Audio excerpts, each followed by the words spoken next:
So Sarah Roberson has been practicing in the Rogue Valley for the last 9 years. While she sees the spectrum of primary care, she also specifically focuses in hormone balancing for women, men, and teens. Who wants to learn about hormones? Cool, I know that's a big one right now. A lot of people are talking about. She additionally encourages preventative care, educating her patients with specific dietary guidelines and lifestyle changes to prevent heart disease and diabetes, and also how to slow down the progression of the diseases if they're already present. Other main health issues she treats includes thyroid dysfunction, adrenal fatigue, and general women's health. She was also celebrated for being, and she was voted the favorite primary care provider in Southern Oregon in 2016. So help me give a warm welcome to Sarah Roberson. Awesome. Thank you so much. It's great to see all these people out here on a Sunday, which means you're really interested in prolonging your longevity, your anti-aging, your health, and just feeling happy and healthy and confident throughout your life.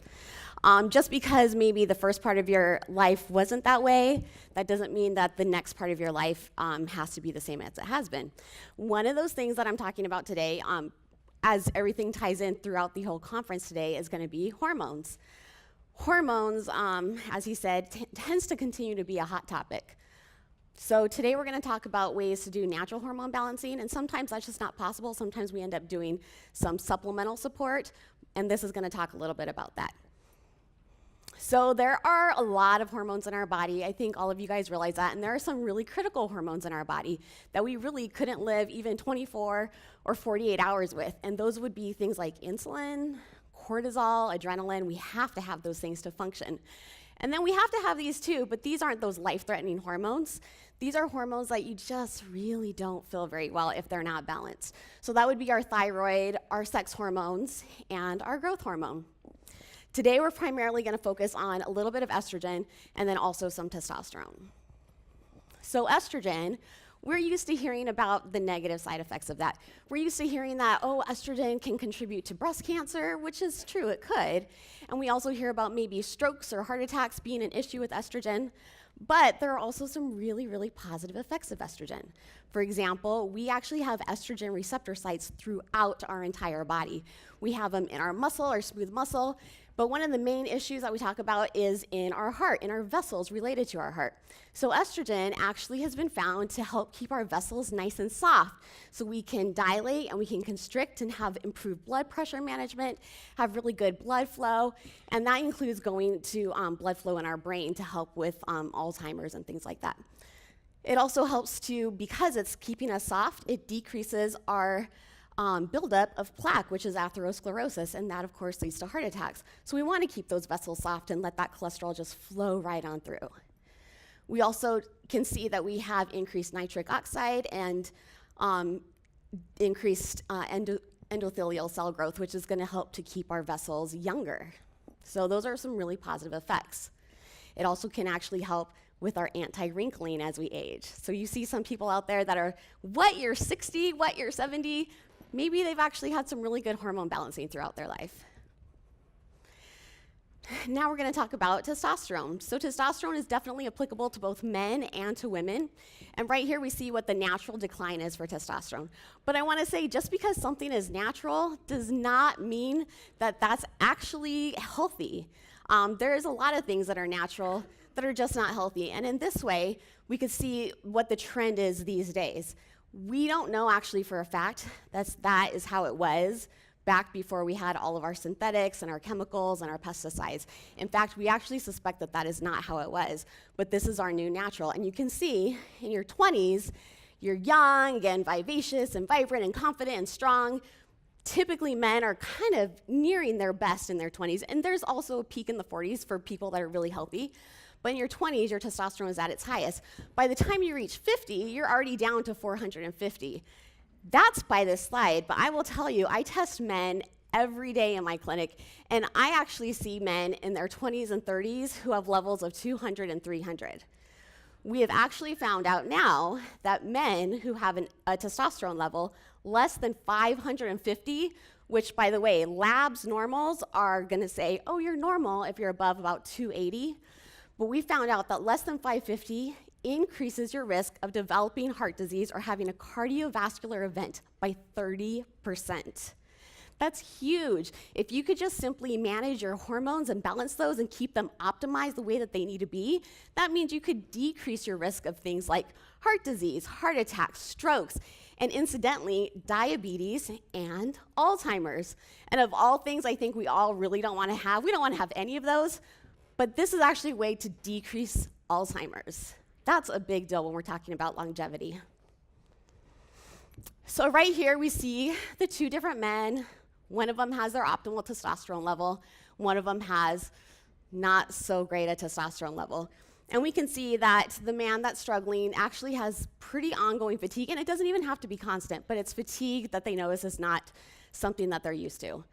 They also will have the common problem that we are all aware of when we talk about testosterone deficiency, which would be your ED, or even just a decreased libido, just not having that drive.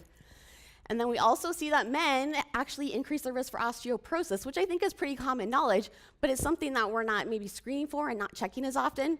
And then on the other side, we're seeing the gentleman who has his optimal testo level. And he's actually has a sharper mind going on and working for him and helping him in his job and in his family life. He's feeling more confident. Why? Can a hormone do that? It can help with that, help your emotions. He's feeling happier, and of course he has a healthy heart, and he has improved muscle and fat mass ratios. Moving on to women, it's pretty much the same thing, where you can see that she's going to start off most optimal in her 20s, and then by the time she's 40, she's actually at half. And that's a lot of times, about 35 or 40 is where women start to notice they're changing. Maybe their periods are changing, but additionally, they're really noticing that they're starting to struggle a little bit more with fog, mental fog. They're struggling with keeping their muscle mass up the way they want it, and their endurance is kind of coming down. Another thing that's super common in my office, literally not a day goes by where I don't talk to a woman about her low libido. And that could be for numerous reasons, and actually you're gonna get a nice lecture on that in a few minutes here. But some of it could be testosterone, simple hormone balancing and hormone management. With hormones, we talked about, do you have to have hormone supplementation to keep your hormones balanced? In many ways, you don't have to. There's actually a lot of things that you could do to help your body keep producing its hormones the way that it needs to.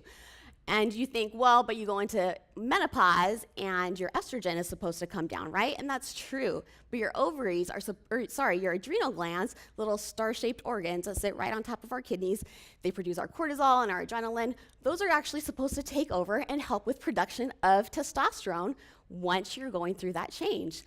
And things that help your body continue to do that, because then testosterone actually converts a little bit over into estrogen to help fit into all of those receptor sites we have. What helps with this is, of course, adequate amounts of sleep. Sleep provides our body with that healing power that we need to keep us healthy and having those hormones produced the way that they're supposed to be produced. And we're talking, if anybody was here at last year's conference, sleep was a huge emphasis. And we talked about you really need to be getting about 7 to 9 hours of sleep at night. That's also an issue that tends to come up when your hormones aren't well managed. And other things could be contributing to those symptoms, but that's a big one. Also, growth hormone is produced while you're getting adequate sleep at night. And then, of course, appropriate diet and adequate nutrition.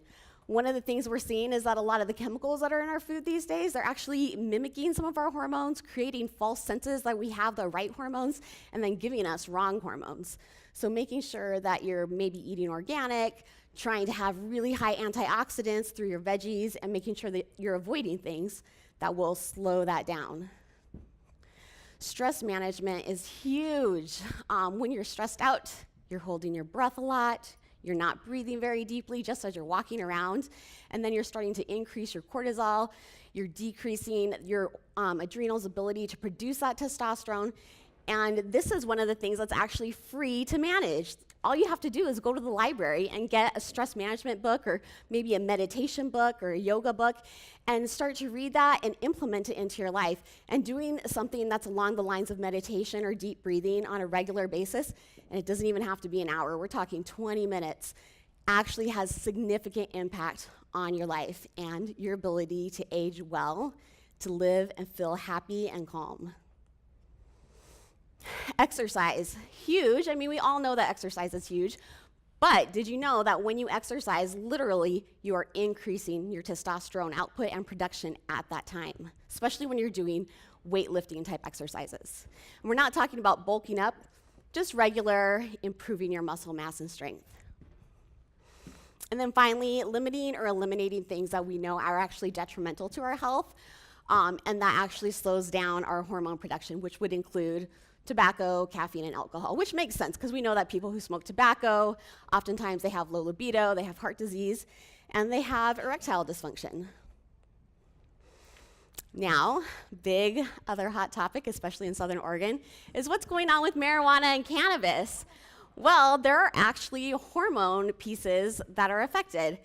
Some of those are THC increases your cortisol, so that we smoke a joint maybe to calm ourselves down, and then nope, you actually increase your cortisol and increase your anxiety. It lowers your prolactin, and you can read there that that's not good, no.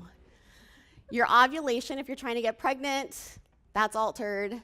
Onset of puberty delayed in young men, and then sperm, not so hot if you're trying to become pregnant or have better fertility. So, interestingly enough, just a comment, pregnenolone is something that we've actually found can block cannabis receptor sites and reverse some of the effects, and I don't know how that's going to be implemented in medicine in the future, but it'll be interesting to follow that and see if that's helped. So not that marijuana is all bad, not at all, but so far I can't find any positive things related to hormones. Finally, I'd consider hormone replacement therapy, but I've got a bunch of other things that need to be replaced first. Well, maybe if we did natural hormone balancing or we did do some hormone replacement therapy, maybe we wouldn't need things to be replaced quite so quickly or at all. Thank you.